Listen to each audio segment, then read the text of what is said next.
So how did we get alignment around the purpose of what this team was together to do?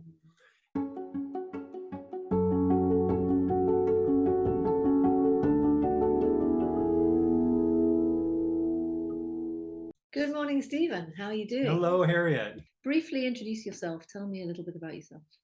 I recently retired from the Walt Disney Company, where I was there for a little over 31 years. And in parallel to that, I became a certified coach, executive and team coach, and where I help people achieve their full potential. And more recently, with a group of coaches that train together and work together, going through our training and certification, we created a global alliance called Global Team Coaches, where we work together, we bring together the appropriate resources and expertise and experiences to support our clients anywhere in the world on a team basis. So I imagine from your work with Walt Disney, and you've been in a lot of teams. Yeah, it's interesting. I've been in a lot of teams as a team member, as a team leader, and then as a leader of teams that manage teams and executive teams. So small local projects for continuous improvement in a particular area.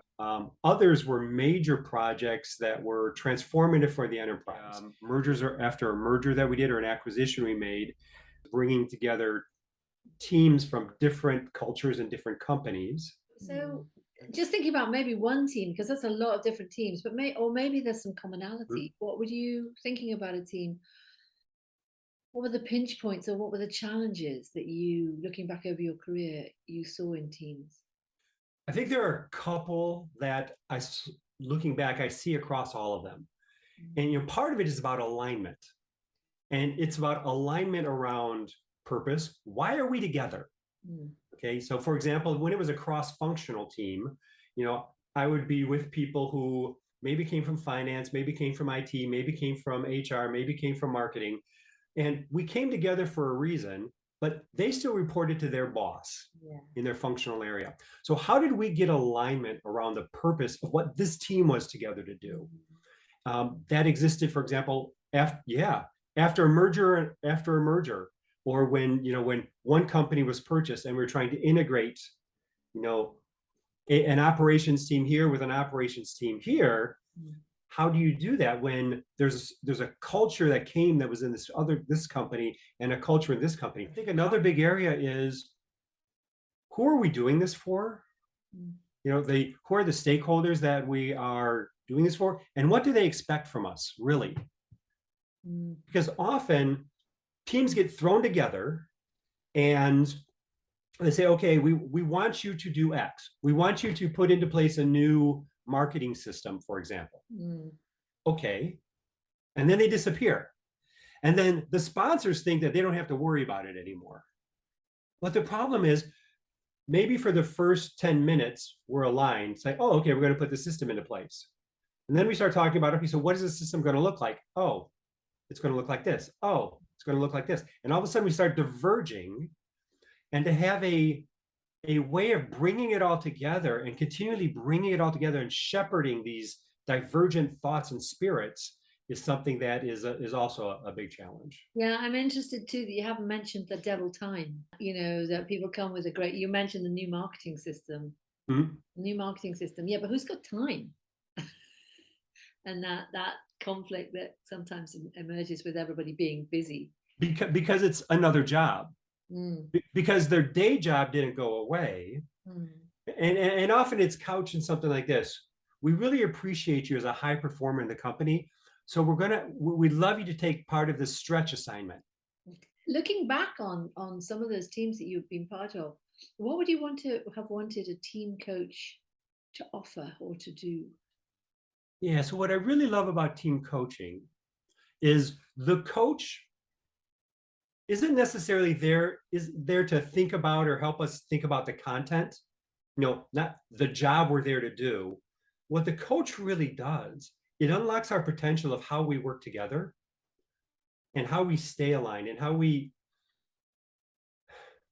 listening sort of to the system of what's happening, bringing in the voice of those stakeholders, eventually bringing in the stakeholders so that we can get realigned and make sure we're still going down the path that's expected of us. Because how often do a team starts doing things and they think they know what they're, and all of a sudden they finish and it's like the stakeholders like, either the stakeholders moved on to something else because there hasn't been regular communication back, keeping them in the loop, getting the feedback, or the stakeholder says, well, oh, that wasn't what I was really after. What we really needed was X. It's like, oh, okay. So somebody who shepherds the how we work, communicate, and learn together, I think that would have been really, really helpful. As a team leader, I mean, I found myself playing that role, but while playing that role, it was hard to be part of the team. Yeah, and you might be making your own mistakes at the same time, or not. Yeah, not thinking, having your own views about the stakeholder. I guess there is some resistance, and I think some of the resistance also comes from the team thinking, well, why do we need a coach? Aren't we good enough? Yeah. Because I think there's still a misconception of why a coach is there. And it's not exactly the best comparison, but world-class athletes surround themselves with coaches to help them be that much better. So it's not about fixing anything, it's about unlocking that potential that is still within us to help us go further. We're able to create an environment where people talk about psychological safety. I see people are comfortable talking about what they need to talk about. Yeah. Like when there's a challenge, when somebody isn't behaving according to the norms that have been established by the team, how do they react? Okay, what's their response? So that one, we'll call it out together, we'll talk about it, and we'll move forward from there. But it's really about making that team place a space where people can really be performant. They don't have to worry about, oh my gosh, am I saying the right thing? Am I not saying the right thing?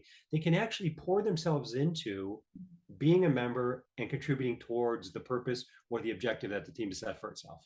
If somebody wants to get in touch with you, having listened to this and been inspired by your explanation and experience, what do they have to do?